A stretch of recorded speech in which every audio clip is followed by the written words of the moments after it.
literally doing a full-on squat right now, and my legs are so tired because I went to a liquory class last night and I'm dead.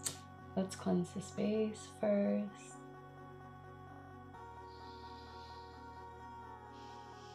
Cleanse. Everything is cleansing. Hey, it's Mel. I'm fresh back from London Coffee Festival this past weekend, and I've had the absolute pleasure of buying the new Z1 Orea Brewer. I thought we could do an unboxing. I'm like, do you know when you have so many things that you want to do and try that you feel a little bit like, what do I do first? That's literally how I feel right now. I think first, let's unbox this.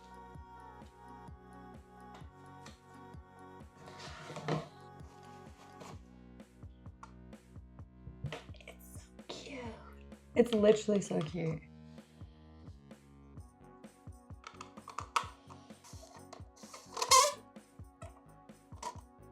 My first time brewing with the Z1.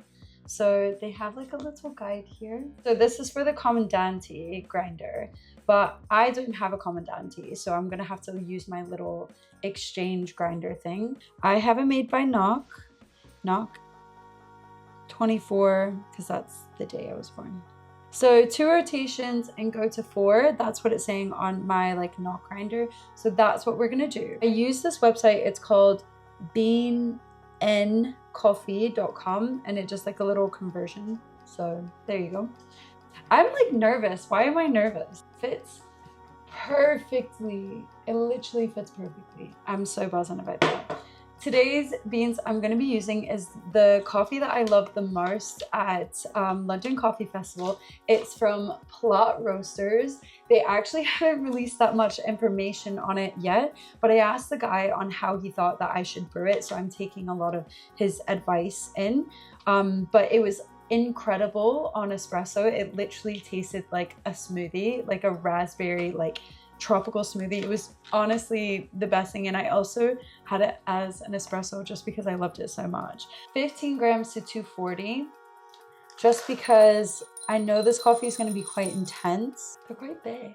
You see the bean? I thought it would be really fun. You know how people do like Reddit readings whenever like you're on TikTok or something and it's like, am I the asshole? I thought that would be quite fun. I'm gonna boil the kettle to, I think, maybe 89. I don't want to go too hot with this. I also thought it would be kind of fun while I'm making these videos and brewing this coffee to like do stories like that have happened to me. I personally think one of the funniest first date stories I've ever had is whenever I was literally, this was my first date I ever went on through like the apps. Actually in general, after my long-term relationship, the first date I ever went on, and I picked the place where we were going to be meeting, and it turns out the place that we were supposed to be meeting is closed. We show up there, I'm like, oh, it's closed. Let's just go across the street. There's like a pub, we can have a drink. And I had specifically said that I was busy after. I wasn't busy after. I just like was nervous and I didn't want to like dedicate a bunch of time to this one person. So I was like, oh, like I've only got an hour to hang out. There's literally no one in this pub because it's like, it's quite early in the day, like it's not that late. And it's just us and like the staff, but there's no one in this pub. And we sit in the back kind of booth area. Ooh, that smells good. Literally, I can't wait. I'm so excited. Like I'm hyping myself up. I hope I do a good job with this. I did not rip that very clean. It says, welcome to the team. That's cute. I like that. You know what? It's the little details. It's the little details. Okay, let's put this in. How cute is this? Plop that in. Look how clean that looks. So me and this guy are in this pub by ourselves and we're just chatting. And it seems like everything's going okay. Like I didn't really sense like a vibe with him, but I was like, okay, this is like an all right first date. Like it's not terrible. I noticed the smell. It was clearly coming from his area. I literally almost forgot to put the coffee in. So we're gonna do 15.5 grams because I'm indecisive. I need a little bit less, so watch me like scissor this coffee. I didn't realize I was going to come out that dirty. It is a skill. Stop. Okay, I'm going to stop now. Okay, that's 15.5. Scissoring is a skill. First, we're going to do a 60-gram bloom. Let's start.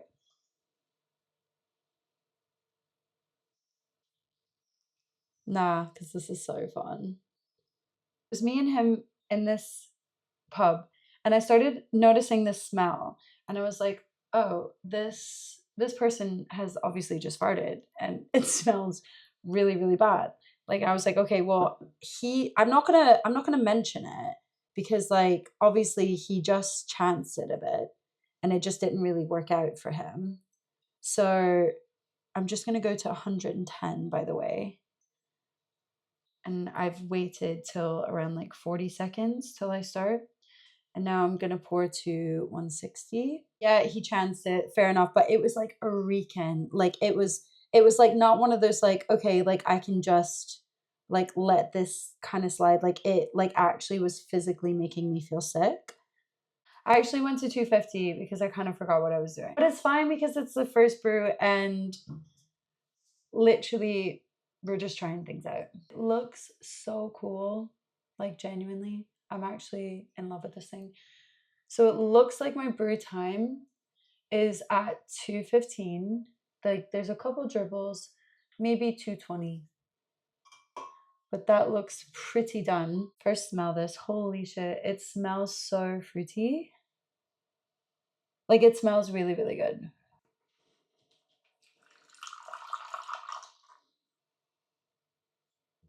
It kind of smells like passion fruit. Like, you know, that kind of like when you eat passion fruit and it like almost like feels a bit sparkly. That's what it smells like. So very tropical, even like a bit of pineapple, honestly, a bit of pineapple.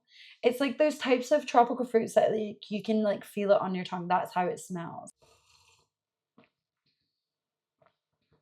Wow.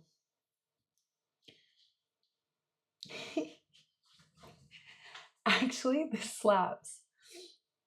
It's so smooth and creamy. Honestly, I'm very happy with this. It could be maybe a little bit coarser, like it could be a little bit too intense, so I could lower the dose slightly, but genuinely, I would be very, very happy with this. It's so creamy. And it like proper tingles in the back of your like cheeks, like here. It's really juicy and creamy at the same time. It tastes like a sweetie. It literally tastes like a sweetie, like one of those creamy mango sweets with the little swirls. Like, I mean, that's probably why I'm saying that. But no, they're like pretty spot on with this. No, I love this so much. I think the texture is fantastic. I'm very, very happy with how this came out. It tastes very much like passion fruit. Like, you know how passion fruit kind of has that little, it's not bitter, but that kind of edge to it when you're eating it.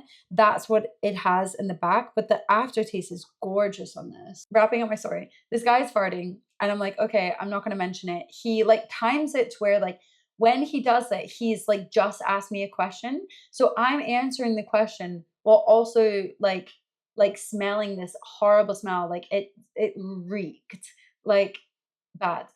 So then like, okay, leave it for then. And then we're like chatting again. He asked me another question. And then while I'm in the middle of answering, what do I smell again?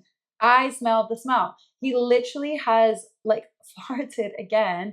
He's like Dutch ovening me in this fucking pub and then asking me questions at the same time. So like I'm forced to then breathe and inhale like his fart while I'm answering this question to be polite and having this like two-part conversation in my brain being like, ew, that's disgusting. It smells so bad. And I can't believe and then answering the question as well. He didn't do that just twice. He did that 3 times. He obviously just thought I couldn't smell it, but I could. And I was just trying to be polite. I wasn't going to be like, I literally just met this man and be like, oh my God, did you just fart? What the fuck is this? Imagine if I did that. But yeah, so after the 3rd time, I was like, no, like, bye, I'm gone. And so I literally said to him, like, I actually need to leave now. And yeah, I literally just left and I got in my car and I FaceTimed my mom straight away. I FaceTimed her and I literally was like crying with laughter, being like, that was my first date experience. Like that was my first date after being in a super long-term relationship. And I just think it was the funniest thing ever. Like, yeah, I was like, okay, I don't think dating apps are for me. Tastes great. I'll add the recipe and then y'all can tell me what you think. So we're gonna save this in my cute little cup. This is the cup I made at my pottery class. This is the coffee we're going to be using. It's from Colombia. The farmer is Jardines del Eden. It's a SL28, extended fermentation natural. And on the bag, it says complex, vibrant, high acidity, fruity, elegant, tropical, juicy. So it's a very tropical, juicy day. I absolutely love Lucid coffee. I think Steven's great. He's just such a lovely, lovely guy. Let's do 15.5 again. Now, for this coffee, I think it'll be fun to do a Reddit story. Am I overreacting for refusing to let my mother-in-law babysit after she joked about putting cereal in my newborn's bottle? Our baby is 7 weeks old. My mother-in-law, 60s, is super involved and has been pushing to babysit. I let her visit often, but I've been hesitant to leave the baby alone with her. Here's why. During one visit, she joked that she used to put rice cereal in bottles to help baby sleep and said, maybe I'll try that when you're not looking. I thought she was kidding. I nervously laughed and said, please don't ever do that. She shrugged and said, oh, don't be so uptight. I raised 3 kids and they turned out fine. I actually hate that statement. I hate it so much when people say that, like, oh, like none of my kids are on drugs or in jail. Like that's the standard you're going for. Anyways, after that, I told my husband I don't feel comfortable leaving the baby with her. He agreed, but his mom found out somehow, and now she's furious. She says I'm being overprotective and punishing her for just making a joke. Now the family is saying I'm gatekeeping the baby and being cold. Saying someone's gatekeeping a baby is kind of funny. It's a bit funny, right? I feel like that's kind of funny. But I don't think it's funny to joke about doing something that could actually harm a newborn. So, am I being too rigid? Let's pour it in. Wow, look at that pour. Oh, wow. Ooh, it's like delicate, but like the fruitiness is so like it cuts through in a very delicate way. God, that brewer is amazing. Like, it actually is making me feel so good about myself because, like, both these coffees slap, like, genuinely. Or it could just be me. No, I think it's the brewer. It's definitely the brewer. And obviously, the little kit, the little card that gives you like an idea of how to brew it. It's quite sweet, but in like not an overpowering sweet way. But yeah, it's sweet. It's like a bit peachy. It's giving peach and pineapple, acidic, very bright. I love this. This is 2 very yummy coffees. This one, lovely, could absolutely have this as an everyday filter. Like this is just gorgeous. I need to like up my vocabulary. Effervescence. There. That's a cool word for you. Have you heard of the word effervescence before? I remember the first time I brought Aldous, I just had Atticus. The first time I brought Aldous to his dance class, we all went together as a family, their dad, me, Atticus was in his car seat, newborn baby. I think he must have only been like a week or 2 weeks old. And I was like, he dropped us off because we were running a bit late. So me and Aldous walked in together and he just went and parked the car. And the whole time that he was away, I was literally shaking with anxiety because I didn't have my baby right there. Like literally, I was like, I feel like I'm overreacting, but I can't help it. Like, where is he? He's taking so long. And Aldous could feel it and literally stood next to me, wouldn't join in class until Atticus and their dad came in. So like genuinely the fierce protectiveness that you feel after having a baby, at least for me and my personal experience, like is insane. So I don't think you're overreacting if you want to protect someone who you don't fully trust. I think that's completely fine. And I also think it's like not funny, especially being someone who's had kids before, to kind of like minimize someone's like feelings and emotions for feeling that kind of like heightened anxiety and fear of something bad happening to your child whenever you're not around. That's my personal opinion. Gatekeeping your baby is just an insane statement. Like, absolutely gatekeep your kids from everyone. Like, you can keep your kids from anyone. Like, you don't, just because you've had a child and you're in a family, it does not give them the right to see your child or babysit your child whenever they want or have your child alone. Like, I have friends that I've been friends with for, like, let's say 2 years, and they have only just met my children. Like, it is a privilege and a right. Like, for me, it's a privilege for them to see my kids and hang out with them. But it's like, just because you're my friend does not mean, or your family does not mean you have a right to my children as well. Like, that's a wild statement.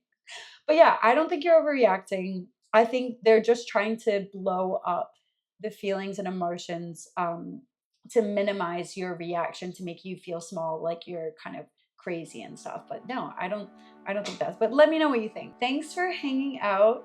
Coffee and stories. My own personal story was, I guess, less less intense as that one, or but I think it's quite a funny date story. Also, come back is that I didn't message him after as well, and he messaged me, but I was just so, like, my brain is like so honest that, like, I just felt like if I said something to him, I was gonna say, I know what you did. I know you farted the whole time on our date. I could smell it. It was horrible. And that's the reason I don't want to see you again. Why didn't you go to the bathroom? Like, why are you trapping me in this fart cloud and then asking me questions? Do you know what I mean? Like, just go to the bathroom and sort yourself out, sir. Anyways, but yeah, and he got very upset that I didn't message him back. And literally we hung out for maybe 40 minutes. And he was like, I thought you were different. I was like, how could you think I was different? Like, you don't know me. I'm not different. All girls are the same. I strive to be like them because all girls are fantastic.